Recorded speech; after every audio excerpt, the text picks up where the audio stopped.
This tool used to be used a lot, so I included it. Yeah, I haven't played around with it much though.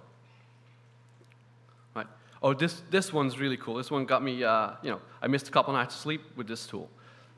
This is a kernel stress test tool developed by a FreeBSD kernel developer, and it's amazingly cool. It fuzzes a lot of things. It does syscall fuzzing. It does socket fuzzing. It does some very cool stuff with your swap files. And one of the cool things about this tool is that the essence of the tool is chaos. The more chaos, the better. And the other thing is that it requires or tries to get low memory conditions. So the less memory you have, the better it is to fuzz with stress too. So if you're running FreeBSD in VMware, change the RAM to, I don't know, a gig to 8 megabytes or something. And all of a sudden, you'll find lots and lots of bugs. As a stress test tool, and one of the cool things in there is, in the make file, it's big honking warning. Do not run it as root, because lots of stuff will happen. Most likely, you won't be able to reboot anymore.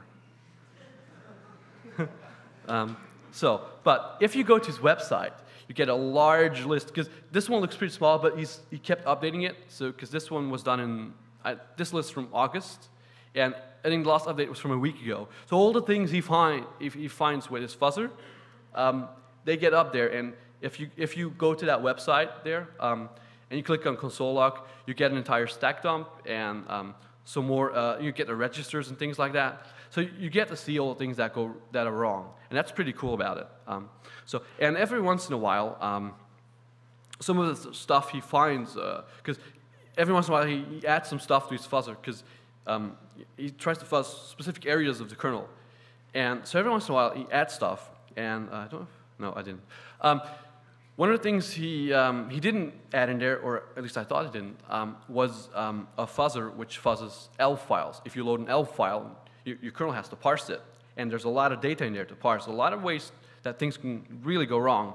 And I had done some very dumb fuzzing with the Mangle tool, which I described earlier, and I'd run it on FreeBSD as well. And I came across some things that FreeBSD kernel shouldn't do, and I mailed him about it. Said, you should maybe have some similar stuff in there. And he mailed me back and he said, yes, actually I do have it in there, but I can't put it out yet because the security guys are looking at it and we're trying to fix it. So, the tool has got some things that aren't public yet, but it's a really cool one. And basically, because they just keep finding new stuff with it, just keep running it. I think the latest one a couple of weeks ago was in the FreeBSD 6, the one that got just released. Yeah, so some bugs were found in there. And I think they're even doing it on FreeBSD 7 these days. Right. So Stress 2 is a really, really cool tool. And if you ever get the chance to play with it, you definitely should. And did I mention? No, I didn't mention that yet. A friend of mine actually made a port of Stress 2 to macOS. Because macOS is basically the kernel is. Large parts of the kernel are FreeBSD. So also most of the syscalls are FreeBSD system calls. So with minor modifications, this tool will work on macOS. Right. I don't have his email address somewhere on there, but if you want the tool, come up to me later and I'll give you his email address. All right. So this is Stress 2. And then the next one's Bugger. And this one's actually neat because it's sort of a new approach to fuzzing. Basically, it's written by Michal Zalewski. And basically it uses pre-trace to fuzz. And what it does is, because what Michal Zalewski has is, if you got large commercial tools, they'll use encryption and checksums and compression and all sorts of things that you really don't want to build fuzzers for because it takes days or weeks to do that. And so what he did is he said, well, why not just change the client into a fuzzer?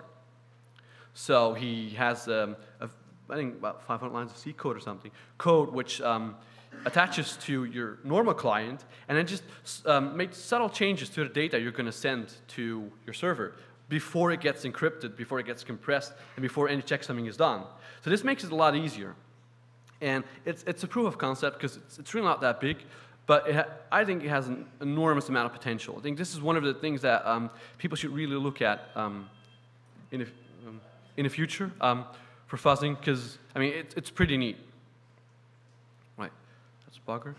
The next one is Shredder, which is basically, there was a company called Rapid7 Security, and a couple of years ago, they made an SSH fuzzer. And it just does pre-key key exchange stuff, so only phase 1 things.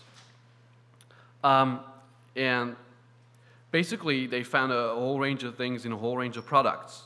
And they didn't release their tool because it's a commercial one, but they did release 666 files of all the different kind of bugs they have. So what I did is I made a Perl script, or yeah, mine's a Perl script, which is sort of a small fake SSH daemon.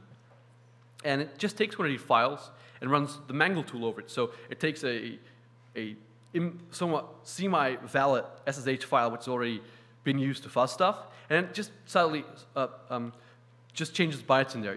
It does it. It's very dumb fuzzing, but you get some results with it. So you don't get their tools, but you get you get their files. The things they actually, you get their data. So that's good enough. You can build a tool around their data. And basically, in their advisory, some of the things it does is some packet lengths, string lengths, and some padding. So basically, all the things before the key exchange stuff, they try to fuzz. They've released those the data for that. And if you see the list of stuff they've broken, it's a fair amount of stuff. Not surprisingly, OpenSSH is not on there, because it was, despite the fact that it has had some security bugs, it was actually written with a lot of security in mind. So, but there's the stuff in there, is the some of the things you see advisories for every once in a while. To put the SSH client and F-secure SSH server and all sorts of things. But OpenSSH is not in there.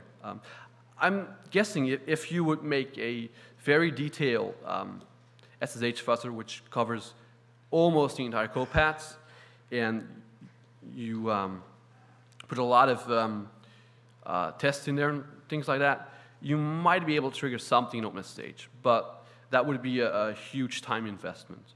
But if someone is up for that, that would be really cool. Right, so sfuzz, which is another small fuzzing tool I made. Basically, it's sort of an extension of my system call fuzzer. What it does is it takes a group of system calls. In this case, anything that creates sockets. And then you create a socket, and you randomly give it a protocol and a family, and what's the argument? I forgot. Basically, so you fill in the 3 arguments of the socket function randomly, and when you get an invalid socket, you just go back to your loop.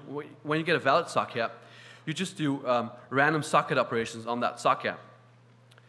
And yeah, one of the things is if you're going to try this, you have to watch out, because you also get Unix domain sockets, and they tend to is it domain sockets? Yes, I think so. Yes, they tend to create files, and if you run this thing a lot, let's say you give it 1 million operations, you get 1 million files.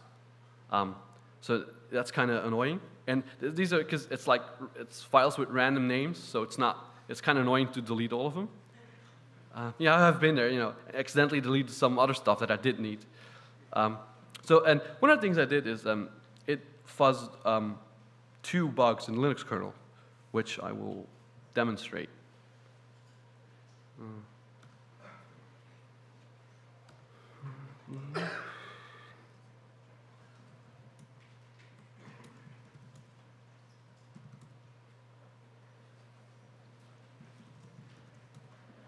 Don't need those anymore.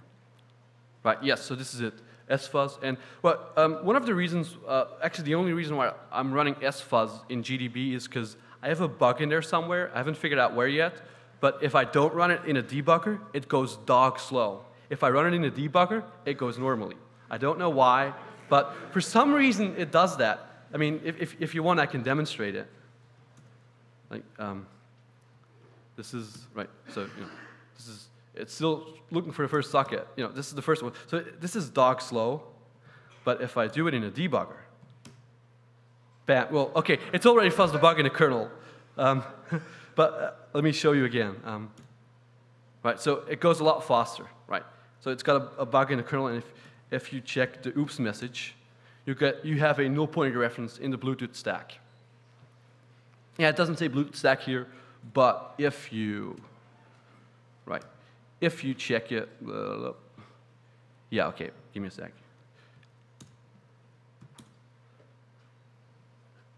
Break. Yeah. So you can see right here that it's in the Bluetooth stack because socket in the 31, that's the I think that's the one that says, "Hi, I'm Bluetooth." So this is definitely a bug in the Bluetooth stack. Right. So that was sfuzz.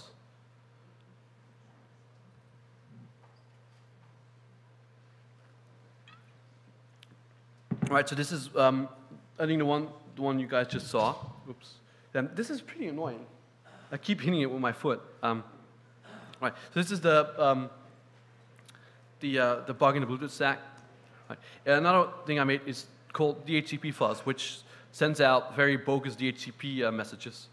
And I also have a demonstration of this, but it broke TCP dump in verbose mode.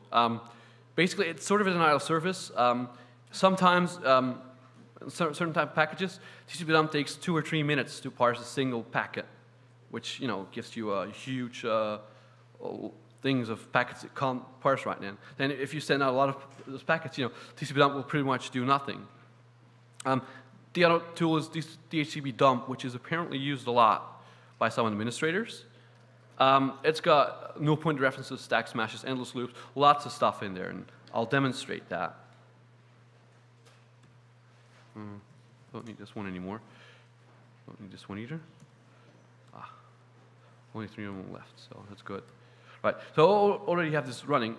The thing you see here, this is DHCP dump. This is my debugger attached to it, and this is my fuzzing script. The reason why I'm doing preloading here is because I'm using net packet in Perl, and that library. That library has a call to sleep in there. So, it's kind of annoying to only fire out 1 packet every second. So I'm preloading sleep to, instead of sleeping for a second, sleeping for 1/10 of a second. And if you do this, and it keeps running, and if you give it 2 seconds or a bit more, it should have already broken. Okay, I hope this is one of the cases where it blows up in my face, because yeah, okay, so it broke, yes. I'm saved. And this is the last of my demonstrations, so I'm happy that none of my demonstrations failed. So this is a bug, and I don't know exactly which one, but let's see if we can figure it out. It's probably a null pointer reference. No, it's not. Right, okay, this is the stack smash. This is cool. You can't see that's a stack smash, because a pointer got overwritten. But if you look at this pointer, it says basically 36, 31, 2A, 31. If you translate that to ASCII, it says 62.1.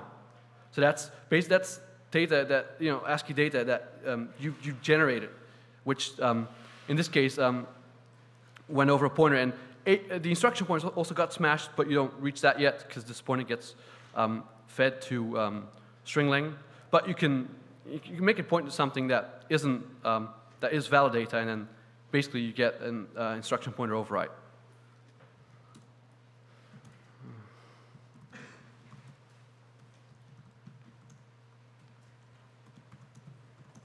Right. Okay. Right on time. Right. So the HTTP fuzz. The last one. Okay.